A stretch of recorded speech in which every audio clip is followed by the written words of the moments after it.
l'année 2025 aura été pour la communauté missionnaire chrétienne internationale une année de jubilé marquée par l'action de grâce, la louange, le son des trompettes et la joie pour célébrer les bontés de l'Éternel envers elle.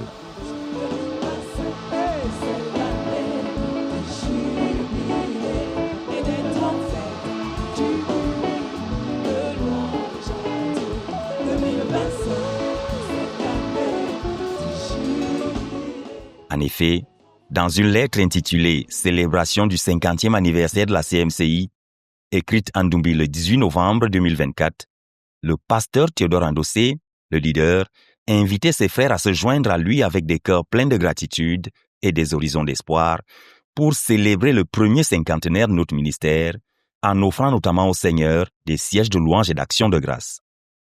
En réponse à cette sollicitation, de très nombreux sièges de louange de 24 heures ont été tenus à travers le monde et les comptes rendus irrélatifs dûment acheminés. La célébration de 3 jours qui prend fin ce soir n'est donc que l'apothéose d'une série idyllique vécue avec faste sur toute l'étendue de la nation spirituelle ZIF.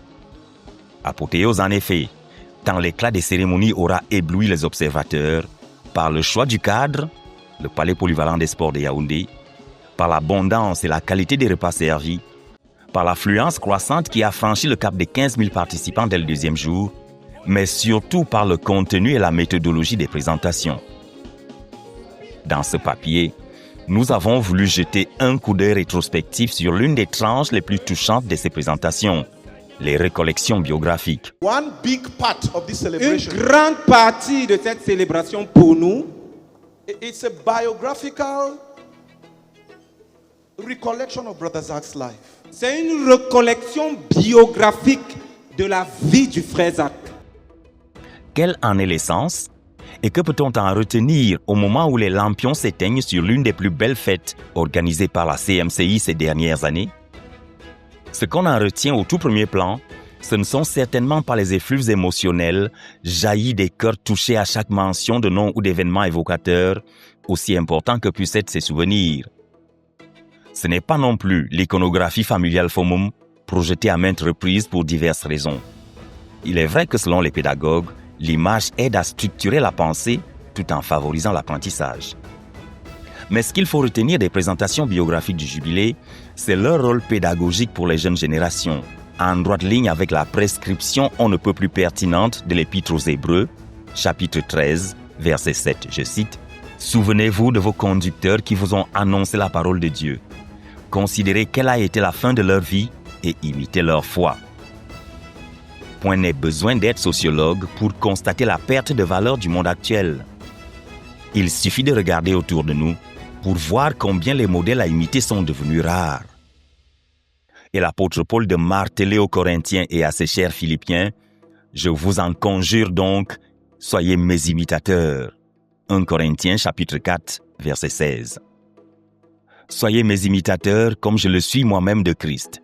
1 Corinthiens chapitre 11, verset 1. Soyez tous mes imitateurs, frères, et portez les regards sur ceux qui marchent selon le modèle que vous avez en nous. Philippiens chapitre 3, verset 17. Mais est-il possible d'imiter ce qu'on ne connaît pas? Comment donc les jeunes générations pourraient-elles obéir à ces injonctions bibliques si rien n'est fait pour mettre à leur portée la vie des modèles à imiter? Car c'est bien de vie qu'il s'agit, davantage que de paroles ou de messages. Par ailleurs, tout comme Isaac, le fils d'Abraham, qui a dû creuser à nouveau les puits qu'on avait creusés du temps de son père, Genèse chapitre 26, verset 18, il est plus sûr pour les jeunes de trouver de l'eau en recreusant là où le frère Zach et les autres dévanciers en avaient déjà trouvé. Mais, qui est-ce qui est chargé de mettre la vie de ces modèles à leur portée? N'est-ce pas la tâche des dirigeants actuels à un titre ou à un autre? Et pour paraphraser Mardoché dans Esther chapitre 4 verset 14, qui sait si ce n'est pas pour un temps comme celui-ci que le Seigneur les a élevés aux positions qu'ils occupent? Les organisateurs du jubilé semblent l'avoir compris.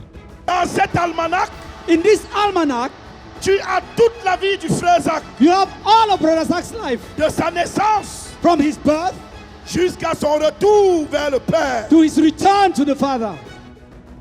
Ce n'est donc pas pour le plaisir que la vie du frère Zach et des autres héros de la communauté fait l'objet d'expositions. Il ne s'agit ni d'ostentation ridicule, ni de bigoterie homolâtre digne du Moyen-Âge. L'enjeu est de loin plus sérieux. Il s'agit de l'avenir spirituel de nos enfants. Il s'agit de l'avenir de la vision à nous confier par le Seigneur à travers le frère Zach. Il s'agit du but à remettre au Seigneur Jésus-Christ d'ici 2065.